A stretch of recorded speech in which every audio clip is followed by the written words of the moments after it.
What's going on, everyone? This is Wizard of Oz bringing you another Madden 20 video. So earlier today, the Super Bowl pass promo came out. I was at work, so I got to miss a lot of the beginning of it. But when I got home, I started diving into it, and I was trying to look for a good coin-making method or a trading point method or something like that for you guys. I'm going to be honest with you guys. Before I jump into this, I don't want to be the YouTuber that just kind of gives you some bullcrap method that's not really good. I just do it for clicks and views. I want to give you actually really good methods. Now, this is not the best method. I think Super Bowl pass, this promo isn't amazing. Like, truthfully, I'm not going to do a whole lot with it unless you want one of these players that came out. Then yeah, maybe you could find some good value in it. But if you're just in it for making coins, making trading points, I think this might be one you want to steer away from a little bit. But that being said, I do think this is a decent method to get some good training, and if you want to roll that training back into packs, something to do as well. So let me get into it right here. Let me first go over the sets here. Right before I get into this method, if you're not subscribed already, make sure you do that down below. Hit that bell icon below and like the video if you're enjoying it. All right, let me get on into it. So these sets that you want to go look at are the Super Bowl, if you haven't seen them already. So you got a couple of, the MVP is going to be after everything. You put all the masters from the 3 different promos and you can get the MVP. We don't know who the MVP will be. Might be worth it, might not. If Mahomes gets it might be worth it, but we will see.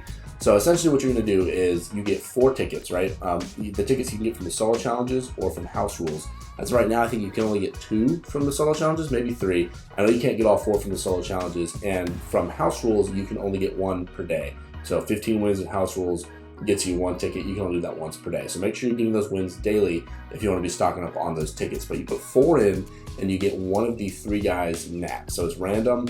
It doesn't say repeatable. I don't know if you'll be able to do this more than the 1 time. As of right now, it looks like you can just do it the 1 time. I don't see repeatable on there anyway, or anywhere. So 1 time you get a free 95 nat, right? And then the other set you want to go look at here is Super Bowl pass, and it's the master here, Steve Young.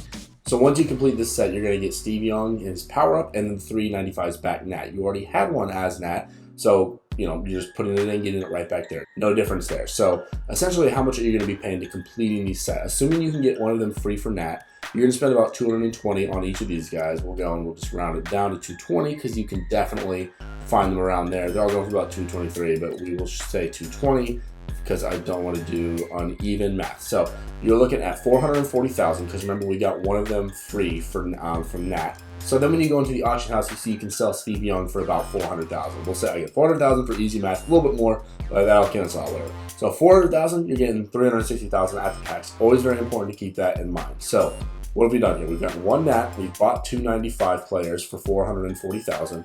We got Steve Young. We sold him for, we got 360,000. So right now you're at a minus 80,000 coin deficit. So you spent 80,000 coins right now on the 395. So that's pretty good if you want to keep those guys. If you don't want to keep them, they only quick sell for a quarter of the value, not the half. I've seen some people saying they quick sell for the half, which is normal. They're only a quarter of the value. So that's only 18,900 training points instead of what, 37,000 that you would get normally. So that's very, very important because if it's 37,000, it's not going to be half. Because if it's 37,000, you can go in here, you can just roll and get another 95, sell that for about 200,000, and then you still have 10,000 training left over. They're only a quarter, which gives you almost 19,000. You could quick sell these 3 if you want and get a Nat Team of the Year pack, or a couple of Team of the Week 89 overall players. There's a couple things like that. But you can kind of see where I'm coming from here when I say I don't really know if this is worth it right now. Again, you can get the 395s for pretty cheap. 80,000 is not very much. It's really more like 75 after you sell the Steve Young power up. But really, guys, I'm going to sit out the Super Bowl pass. Again, I'll do some of the house rules and all that, stockpile some of those tickets. I would be very wary. There might be some good coin methods out there that I don't know, but I'd be wary of any of them out there. Just make sure you're using all the right the quarter quick sell value. Because if it was only a half quick sell value on these dudes, this would be an awesome coin making method because you'd be making like 150,000 coins every time you did this set, but you're not going to. Okay, it's just please be aware of that. Now, if you really want Steve Young or you really want Sonny Michel or Clay or any of these guys, then yes, maybe it's a really good way to do that because you get 2 other really good players, and then it's for only 80,000 coins. That's not very much at all. But I just wanted everyone to be aware that this might not be the best time. Maybe save for the Super Bowl present, especially if you've got a couple of cards invested in, you can make your coins back there or whatever. But if you want to get the MVP, then you're gonna have to get the Steve Young Master So it's all up to you. I just want to make everyone aware and not have, pull the wool over everyone's eyes and make you think there's better opportunities out there than there might not be. And so as always, I want to shout out people that supported my previous video. It's going to be Mario B at LL No Scruples, Ronnie Purnell at In the Basket 10, and Humpaz at Making Humpaz. So thank you guys very much for supporting the previous video. It really means a lot. And for everyone else that's watching, thank you so much for doing so. If you're not subscribed already, make sure you do that down below. Hit the bell icon as well, and leave a like on the video if you enjoyed it. All right, everyone, thank you so much for watching. I will see you in the next one.